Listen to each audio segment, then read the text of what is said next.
Buenas noches, estamos acá de vuelta a las 8:45 en este segmento de entrevistas. Hoy nos acompaña Paola Hurtado en vez de Claudia Méndez Arias. Buenas noches, Paola. Buenas noches, un gusto. Igualmente, y nos acompaña también para tratar el primer tema el Procurador General de la Nación, Vladimir Aguilar, con quien vamos a conversar acerca del tema de Jorge Serrano Elías. Buenas noches. Buenas noches, es un gusto. ¿Qué tal? Buenas noches. Antes de iniciar la entrevista, vamos a escuchar un audio que tenemos, una declaraciones que dio justamente el expresidente Serrano Elías hoy por la tarde al conocer esta resolución, el amparo que devuelve todo nuevamente a que sí sigue vigente la orden de captura internacional. La orden de captura nunca fue cancelada. La orden de captura es el efecto que vamos a obtener cuando se anule el proceso que ilegal e ilegítimamente se siguió contra mí. Eso es lo que dice la resolución. Así es que yo creo que ha habido una mala interpretación hoy al decir que se deja sin efecto la orden de captura. No, es decir, la orden de captura no ha dejado de estar vigente hasta que no se termine el proceso. Ahora, lo que es raro es que el señor licenciado Vladimir Aguilar haya actuado en este caso. Yo no sé si ustedes tienen algún otro caso en que él se haya metido de esta forma. Y le voy a explicar por qué. Porque la ley se lo prohíbe. La ley única y exclusivamente le permite a él actuar en casos de esta naturaleza cuando se lo ordena el presidente de la República. Entonces aquí sí que se vuelve una cosa muy interesante. Es saber si fue el presidente de la República el que le ordenó a él actuar. Y si él actuó de motu propio, se extralimitó de funciones y abusó. Y es parte pues de la persecución política. Y si el presidente le dijo que él lo hiciera, entonces, como decimos en buen chapín, enseñó la cola el diablo. A su criterio, ¿a quién responsabiliza usted de esta persecución en su contra? Bueno, mire, yo sé quiénes son, ¿verdad? Pero a mí me encantaría poder tener evidencias para poderlo señalar con más evidencia. A mí me gustaría que ustedes le preguntaran al procurador si a él se lo ordenó el presidente Pérez Molina o si él lo hizo de mutuo propio para quedar bien con el otro. Que nos cuente cómo es que ahora se despertó y dice a perseguir a Jorge Serrano. Sería muy bonito saber por qué lo hizo a mí por pura curiosidad, porque legalmente yo ya sé lo que va a pasar legalmente. Es decir, a mí simple y sencillamente por evidenciar el sistema.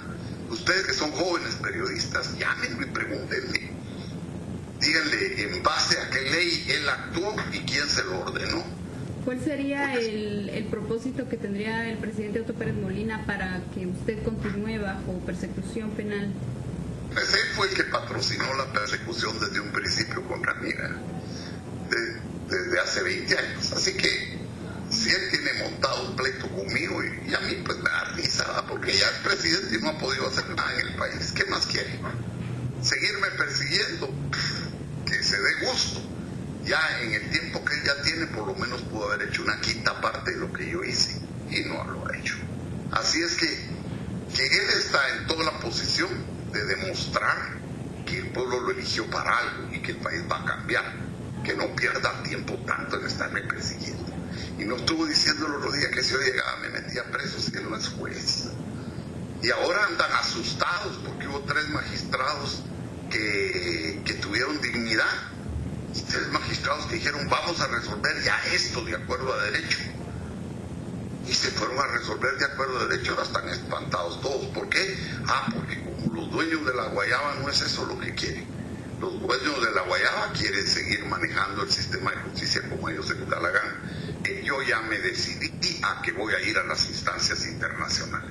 Todavía lo estaba dudando un poquito, pero... Señor Procurador, la primera pregunta prácticamente se la ha hecho desde Panamá el expresidente Serrano Elías cuando dice, pregúntenle al señor Vladimir por qué presentó ese recurso. Y le preguntamos eso y además, ¿qué explicación tiene usted de ese amparo que ha concedido en un tiempo bastante rápido para los tiempos de la Corte Suprema de Justicia y la Cámara de Amparos para otorgarle a usted ese respaldo provisional?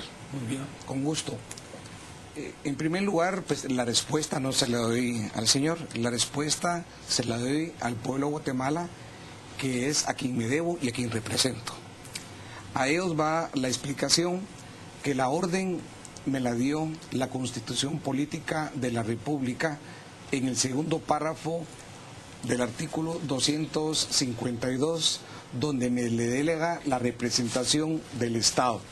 Y en ese sentido, cuando el Procurador General advierte una resolución ilegal, arbitraria, carece de todo fundamento jurídico y lógico, con base en el artículo 10 de la Ley de Amparo por establecer la procedencia de esta acción, actúo ante el órgano competente. Traduzcámosle eso a la audiencia, para las que no manejan términos jurídicos. Usted encontró fallas no de forma, sino de fondo en esa resolución con un voto razonado. Me decía usted fuera del aire.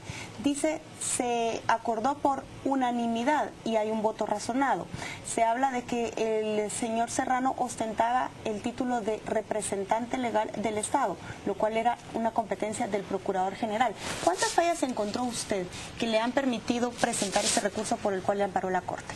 Pues la resolución es una aberración jurídica que presenta vicios de forma y de fondo. La cantidad de vicios es innumerable, que vulneran garantías constitucionales fundamentalmente relativas al debido proceso, protegido en el artículo 12 del texto constitucional. Vicios de forma, por ejemplo, se hace alusión a unanimidad cuando hay un voto razonado, se duda de la integración. Y un voto que no está firmado. No hay una firma de un secretario. Adicionalmente a eso, se establece que la representación legal en ese momento le correspondía al señor Serrano Elías. Es decir, vemos sorpresivamente todo lo contrario a que los profesores de Derecho Constitucional enseñamos en las aulas universitarias, que la representación legal, según el texto constitucional, le corresponde al Procurador General de la Nación.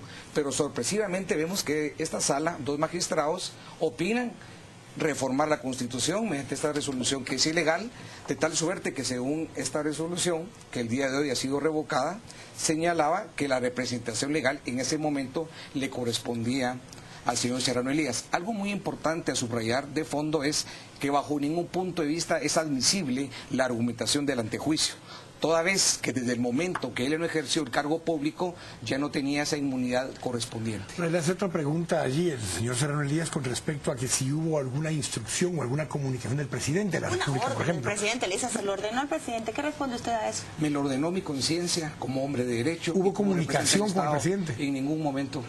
Ni siquiera después de que se llevó a cabo esto para preguntar cómo va el proceso o por qué se hizo. No, mi participación es como defensor del Estado de Derecho, y al momento que se están vulnerando las garantías constitucionales del Estado, que somos todos los guatemaltecos, por imperativo legal tenía la obligación, el deber de plantear la acción constitucional de amparo.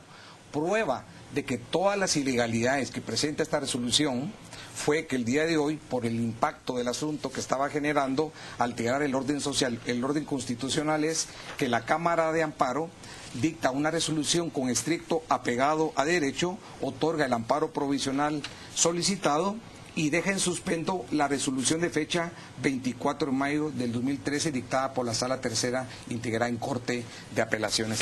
Esto genera un fortalecimiento a la institucionalidad y al Estado de Derecho en Guatemala. Cuando vemos todo esto, son argumentos legales, vamos y regresamos, y la situación en sí en este momento del expresidente Serrano Elías, ¿había cambiado en algo con la resolución del 24?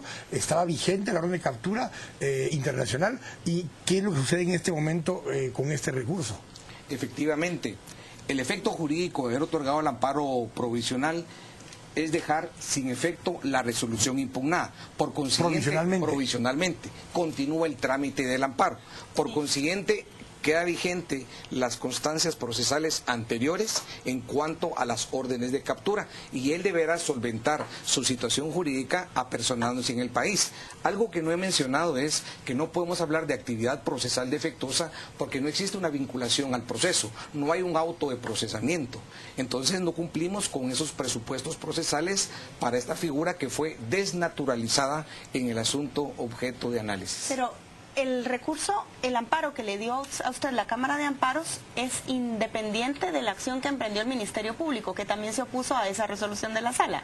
Eso es correcto. El Ministerio Público, su competencia en materia de persecución, ejercicio de la acción penal, y su servidor en el orden constitucional mediante la acción de amparo. Son dos actitudes distintas, pero en un momento determinado convergen en cumplimiento de la legalidad. Y si se hubiera retrotraído el caso hasta junio de 1993, como había resuelto la Sala Tercera de Apelaciones, el procedimiento que proseguía, valga la redundancia, era que se gestionara la pérdida de inmunidad para el señor. Correcto. A través del Congreso. Y continuar con un trámite de antejuicio. Y usted lo cuestionaba hace un momento. ¿Por qué usted considera que ese antejuicio no procede?